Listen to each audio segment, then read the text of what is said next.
coffee. I got the special guest here for today's show, so we're ready to roll. I'm Michael Hanf, Executive Partner at Tyval Advisory. Welcome to the Circular Coffee Break podcast, where we will be casually talking about everything circular and beyond. Today we're recording our first show, and I'm excited to get started. Now, technically it's the second show because we already had a test run a couple of days ago, but who's counting? Well, we hope the podcast will be interesting, insightful, and will provide some new perspectives. We're getting started. So everything will not be perfect from day one. So like a good sports pro, we will warm up, we will get used to the terrain, and we will find our footing. And then hopefully we will basically get into the swing. We hope you bear with us through these learnings and improvements. And if you have any improvement ideas or suggestions, please leave a comment or drop us a note at info@tyval.com. My guest today is passionate about sustainable business and new business opportunity creation, as his LinkedIn profile states, and he has a long background of working in advanced process automation, alternative fuel solutions, cleantech, and circular economy. For over 5 years, he worked in Neste NAPCON, where he, for example, did hold the position of head of NAPCON's strategic business unit and head of sales and marketing. NAPCON, and I had to look that up myself, is a business unit of Neste Engineering Solutions, and the original abbreviation comes from Neste Advanced Process Control, which was the APC product of NAPCON and is nowadays called NAPCON Controller. I'm sure our guest can help us a little bit more understand what that actually means.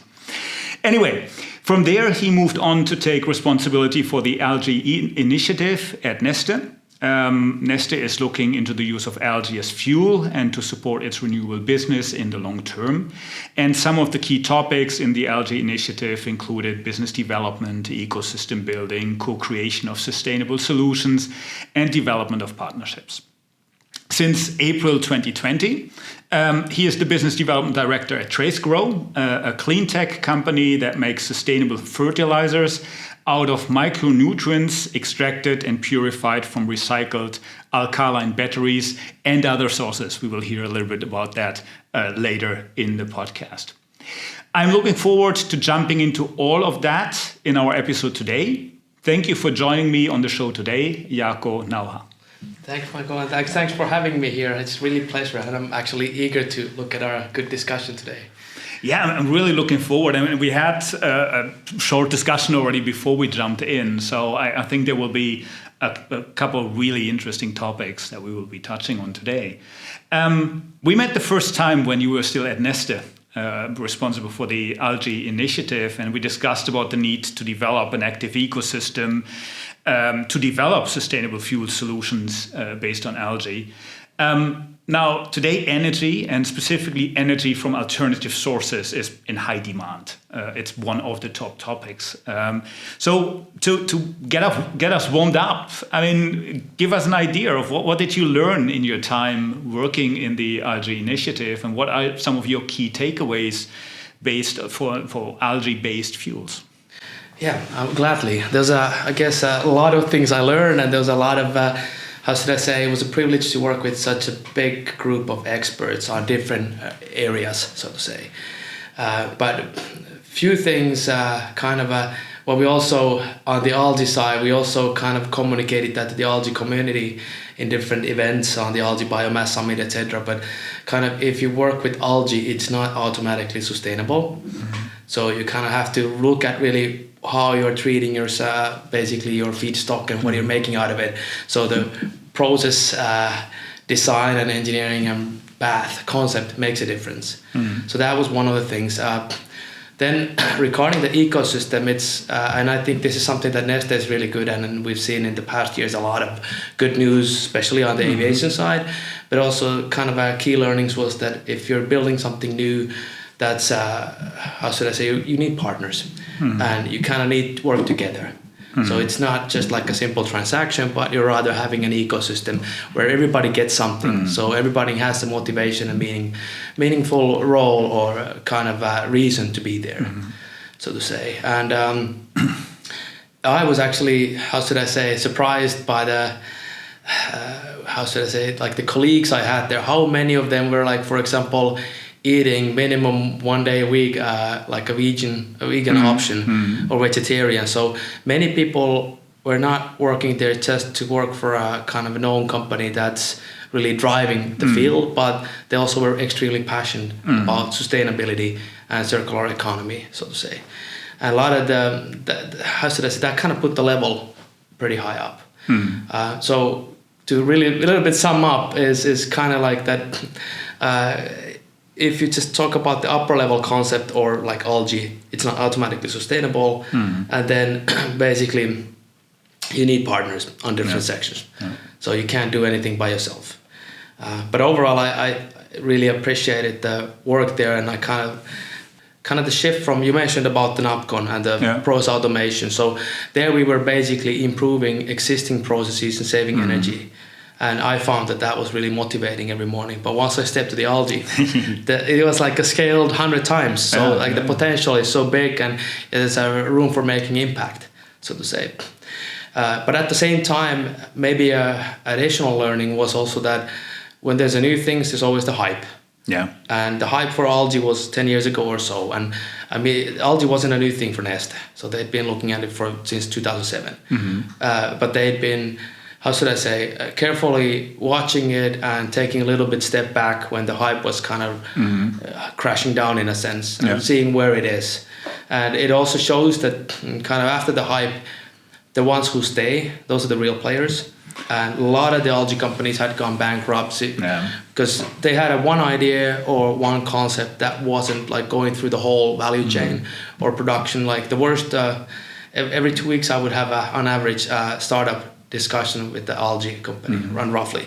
And many of them would have one good idea, but if it wasn't combined with the whole big picture. So the worst answer I got from different how should I say, technical or concept presentations, that you can use the algae for whatever. And that meant that they hadn't done their homework. They didn't know what it could be used for. So the end market was missing. So that's kind of the challenge, that you need to have the technical solution and the business concept there. I think that's very often the challenge, isn't it? Specifically in hype areas. It's like, you can use it for everything. It's like, it will only be really used and it will really be scaled once there are concrete use cases, once there's concrete value that you can extract from these new solutions. And that's exactly, as you said, where the ecosystem, where the partners come in, because everyone will need to play their role in the end-to-end value chain. It's very seldom one company or one player that can basically do it end-to-end in that context. Yeah, exactly. And another comment maybe is also that Neste was, how should I say, like knew what they're doing, in a sense that when you bring something new, like the next BTL was done, so it takes time to develop it and get to the market, etc. So in the algae business, there's a lot of like existing business but notable business on the food side. And some industrial applications, like putting algae as a omega-3 source to salmon feed. So that was so it was like taking the steps, but still to get to the fuels, it will take some years still. So more development. Interesting, but I mean, specifically in today's climate, when we talk about energy and energy sources and all of that, it's definitely something that will still be there as one of the alternatives that will be looked into. Now, since April 22, so not that long ago, you are at Tracegrow, which I believe, in my definition, is one of the poster childs of circular economy based on what you're doing. And I understand that you make organic certified fertilizers from recycled alkaline batteries, which to me, at least when I heard it the first time, sounded very counterintuitive, because I was always told alkaline batteries is one of the things that's hardest to recycle. And it's something that should never leak into the nature. And you're creating fertilizers out of it that you put out into nature by design. For me as a non-expert and for our listeners, explain to us, how does that work? How do you get the material out of the batteries and you can actually use it as a fertilizer? Yeah, gladly. So basically it's all about, I guess in this case, our company is a cleantech company. It's about the technology you use. And maybe I want to take one step back here on when people talk about not using batteries for food but yet every day you're putting food on top of a plastic plate or food drinks on plastic cups. Fair point. That come from crude oil, and if they're Fair leaking point. to the sea, they make a big difference. So in that sense, what we actually get in practice is we get a black mass that comes from crushed alkaline batteries. So when alkaline batteries are recycled, they're collected, and then when they go for the recycling facility, they're sorted. So to say, different batteries, alkaline goes to different places where you have rechargeable batteries. They have a different chemistry in them. And then the alkaline batteries go through like a crushing machine that creates then a black mass, and we get that black mass to our facility, and then we treat it chemically. So two main components what we collect from there is zinc and manganese. And if you look at this like arable or farming lands in the world, 50% of the soil is deficient in zinc and 10 is deficient in manganese. So because our agriculture has been very efficient, and basically the lands are getting more and more poor in a sense. So and those are valuable components, and a lot of them come from mines. So basically we see that the mining operation and the elements what we get out of them, they're so valuable that we should not throw them to the bin. And like you said, that if you put alkaline batteries to the normal trash, they are like harmful. So in that sense, when you're listening to this, think of when was the last time you recycled your alkaline batteries, and if you didn't, start it now. In Finland, every second people it's 50% the recycling rate. So in this room, there's two of us, and I know I'm recycling my alkaline batteries. So statistically, I do as well. I do as well. I have this huge pile of batteries in a box, and I return that to the shop every time I go there. So there you go. But it's great to hear that there's something, because very often, I mean, you have this, like you bring something back for recycling and you have no idea what's happening afterwards. And batteries for me always was this black box. I bring it back to, I don't know, Clas Ohlson or to the supermarket or to wherever. And like, okay, what happens with the batteries afterwards? So it's great to hear that there's really something useful that can be made out of those. Yeah, exactly. And what you just said here, I've heard that many times before from the different kind of what do you call it, like associations in Finland. It's Rexel that's looking at like the producer's responsibility and collecting. So every country has similar things, and every one of them has said that if we can be more transparent what happens to the recycled batteries, people will recycle more of them. And so we're kind of in an early phase in our company, but plans to scale up are pretty aggressive, let's put it that way. And kind of what we're doing now is we're chemically treating the black mass. So we dissolve it first, and then we clean it up.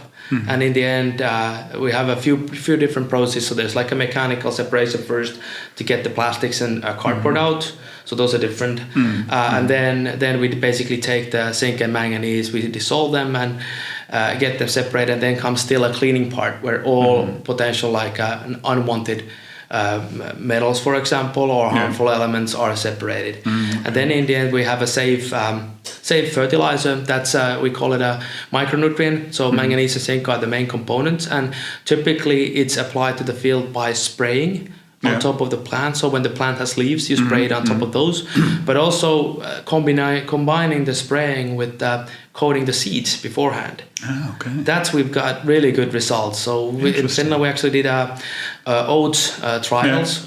So a year ago the seeds were coated with the zinc and manganese product, ZM Grow, and then one with recycled copper added as well, so ZMC. And then they were put into the ground, and we got 20% yield increase. Wow, that's impressive. That's 20% from the same land area where you would farm. And how should I say, like it shows that the plant is not using all the macronutrients, so like nitrogen, or NPK is like nitrogen, potassium, and kalium, like the macronutrients that are put on the ground. Those are not efficiently used if the plant is lacking zinc and manganese. So when you provide these and the plant is healthy, it grows faster. And also the size of the roots were doubled. So basically, we haven't got the math for that yet, but in principle that could be a carbon sink as well. But for the farmer's point of view, we have recycled material that's easy to use, and the end specs are good, but then it also increases the yield, so profitable. So the sustainability angle comes as a plus for the farmers. And I understand it's organic certified, so Yeah, which it is is. another important element, I guess, for farmers that are looking to basically grow organically. Yeah. So and typically, like my understanding is that the micronutrients are acceptable on a general level for organic use. What makes us different is that the plant doesn't have any chimneys, so there's no CO2 emissions. There's no wastewater. So all the water is recycled back to the process. Yeah. So in that sense, it's kind of a closed loop for the wastewater. Okay. And if we look at now, when we discussed what happens to the batteries if we're not treating them, typically those go to some kind of an incineration plant or smelter where the manganese is burned and only zinc is collected. Yeah. And we've done initial LCA calculations looking at like if we would make our products from virgin materials and over 90% comes from Asia, manganese. So looking at also the transportation of those. So looking at like refining, mining, refining, and then transportation to Europe. And then also looking at what's the effect of traditional treatment of alkaline batteries. And we looked at that compared to the alternative methods, we're carbon negative. But if we look at the big scope 3, we see 70%, up to 70% of CO2 emission reductions. Wow. Okay. So it's, how should I say? It's pretty. It's concrete. It's absolutely available in that sense. And one of the things that I like about this whole concept is that it's scalable. Yeah. Yeah, absolutely. And I mean, you talked about growth. You talked about scalability. I mean, in August last year, you closed an investment round with Nordic Food Tech VC. And at the end of the year, there was an announcement about a cooperation with Boliden, where Boliden Kokkola will supply manganese sludge to Tracegrow, and then Tracegrow will utilize the raw material side stream for the manufacturing of manganese products. So what does that now mean for the development of Tracegrow and the solutions that you're offering? Because I understand you're going beyond this idea of using recycled alkaline batteries as an input, which naturally increases the impact and the scalability you have. Yeah, I'm really excited about this. So this is, I guess, a good example about talking about ecosystem. Yeah. So this is a clear statement in the sense that Boliden is interested in environmental topics, and they're willing to work with smaller new technology providers, so to say. And what typically happens with them is that they get a manganese sludge as a side stream or as a kind of leftover. They neutralize it, they put it in a landfill. So it's not really usable for them. They don't have much value for it. But then in this way, there is like a second life for that. And so first of all, on alkaline batteries, we have like a zinc and manganese. So similar technology works for this kind of industrial side streams as a manganese directly. But what we also see interesting in this is scalability on also new different end use applications. Because zinc and manganese work nicely as a fertilizer. But once you have a manganese sulfate as a separate, it can have a higher concentration because it's basically physical is limiting the zinc and manganese concentration. So you can have a more dense manganese solution, and that can be used, for example, to fertilizer blending or different kind of applications on the fertilizer industry, or it can be used as direct component, but also can be used in other chemical industry applications. So currently, main go-to-market channel for us has been like the different retail channels, like the major ones in Finland. They're all selling some of our products, and they sell directly to the farmers. But this is also moving us from going from farmers and the retail stores to actually industrial partners. That's really, And then we talk about larger volumes, of course. Yeah, absolutely. This is something we like because we would like to grow and have organic growth faster and more. So in that sense, it's a big step in using having a second like a foot to stand on the feedstock side, but also we're broadening the markets we're selling to.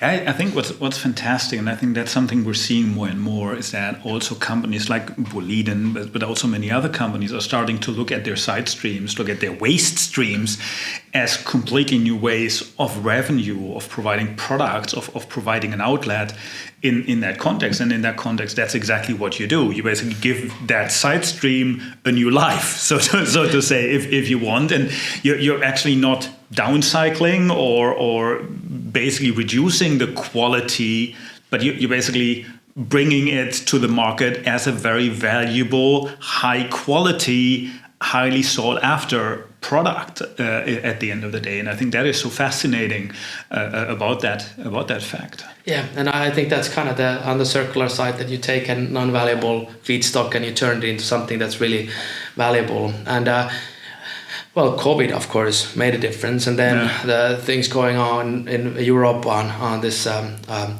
Russian war, so that kind of changed the whole fertilizer industry. It had a big change there. So that had a big effect. And when you look at these kind of locally recycled feedstocks like alkaline batteries, those are there anyways. Yes. So they're regional, they're available, and they're more stable in a sense. Then kind of the fertilizer pricing has gone 3 times higher this year, early this year. Yeah. Now it's gone a little bit down, which is good. Yeah. But kind of showing that I guess it's kind of, there's been this term, I don't know if I'm using it correctly, but kind of like an urban mining type of thing. Yeah. So, and this is something that even if a country doesn't have its own mine, but people are using alkaline batteries. Yeah. Like in Europe, there's 100,000 tons of alkaline batteries recycled every year.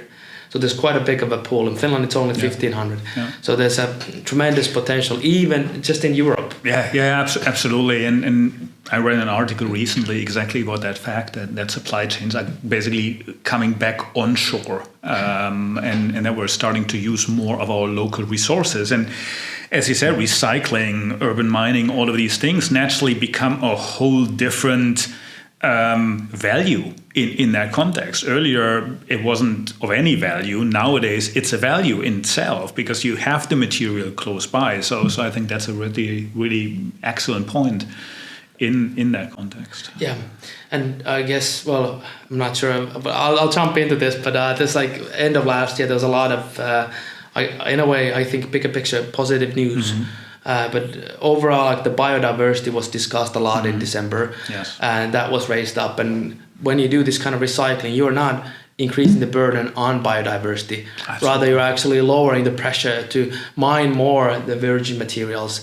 And actually, there's a lot of unused materials, so we could change the balance quite a bit, so to say. Yeah, and I mean, you can imagine models when all of a sudden batteries become resources of new raw materials. They get, so old batteries now, it's not waste, but it's something where you can even think about putting a price tag onto them, having a return system like you have with bottles and cans.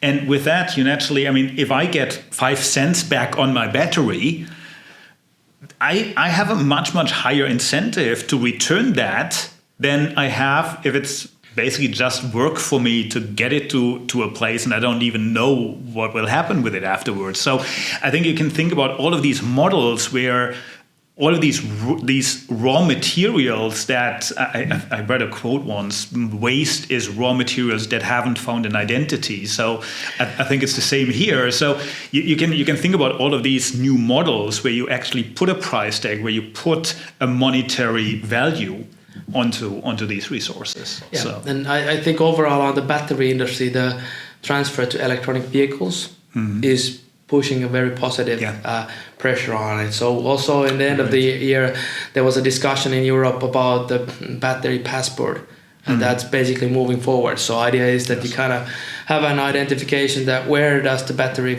raw material come from, what is the carbon footprint, and then not only stopping after it's been used, but what happens afterwards. Yeah. So kind of the recycling mandates, and I think this is once we go forward with the electronic vehicles, there's going to be a lot bigger masses of similar type big batteries that are going to be recycled. So it's kind of raising the topic on the table, really. Absolutely, and I think it has been a topic already that people talk about, which is one of the big downsides. What do we do with the batteries once they're at the end of life? And if you can find solutions where you can use them in different ways, in a positive way, I think that definitely helps with that.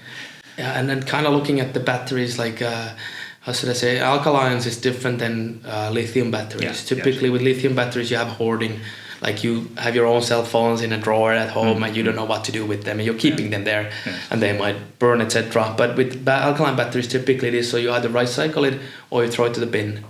So kind of when we can transparently show what you do with it, then hopefully less is thrown to the bin and rather you actually do your own good act on the biodiversity and recycle it. Yeah, absolutely.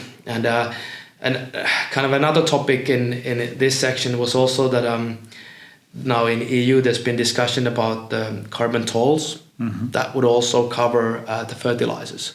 And this is very interesting topic in a sense that money is driving. And farmers, it's not easy to be a farmer.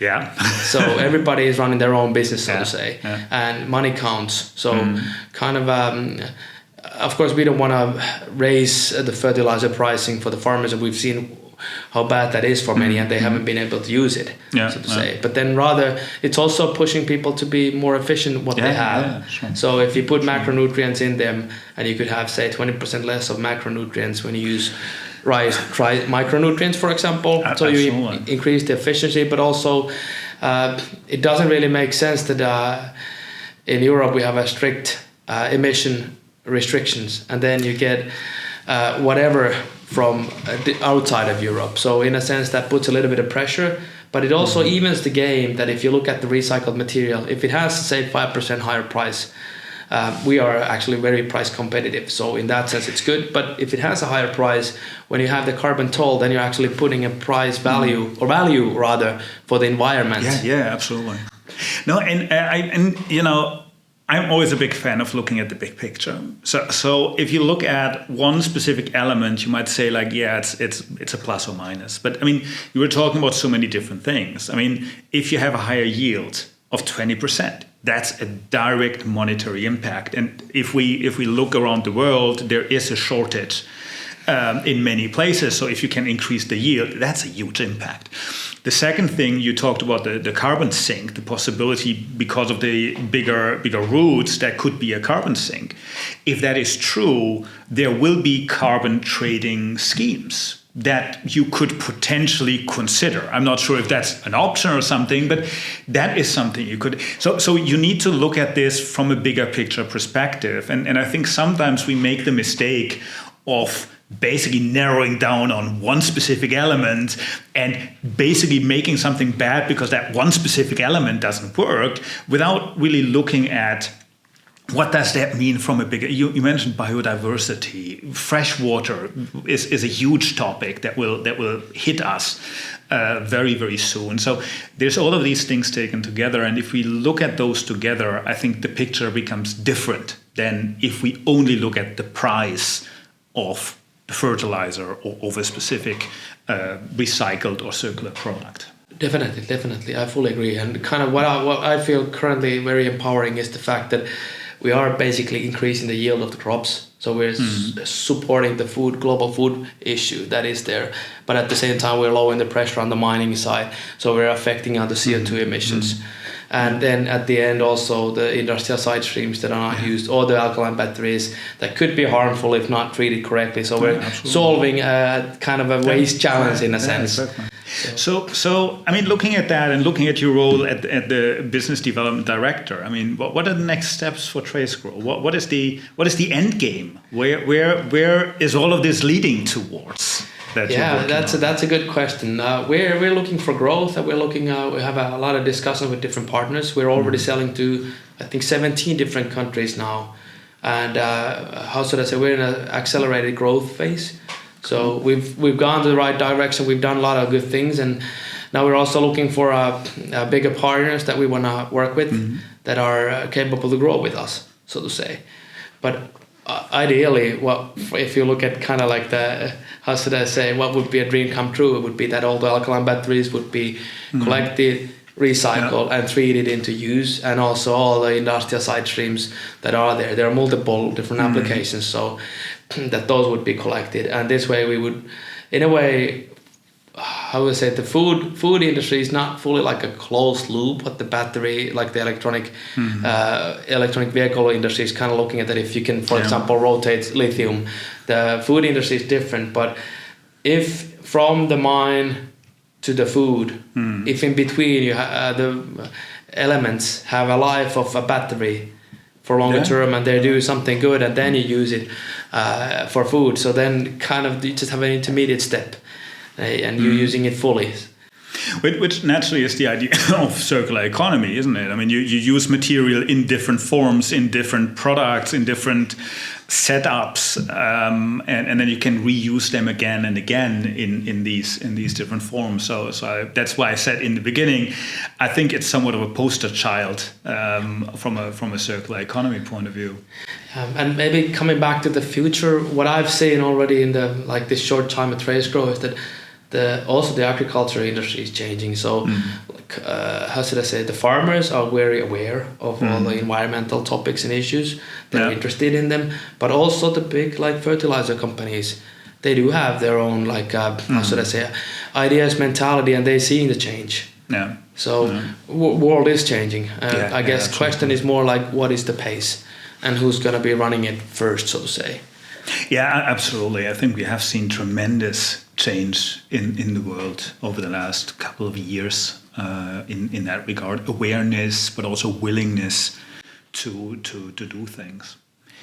Cool. The coffee is empty, and it's unfortunately time to wrap up this episode of the Circular Coffee Break. I still have a long list of questions and a lot of topics that I have in my mind. Maybe you need to come back another day for another coffee. Sounds good. There's never enough coffee, so from that point of view, let's keep that in mind. Thanks for listening. If you have any comments, ideas, or suggestions, please let us know by leaving a comment or sending us a note at info@taival.com. Also, please remember to subscribe to stay in the loop on new episodes that will be dropping every 2 weeks going forward with a lot of very interesting guests. We have a long list of really interesting people that I'm looking forward to talk to. And Jaakko, you will need to be coming back. There's a lot of things we haven't covered yet. I'm looking forward to seeing all of you here on the Circular Coffee Break.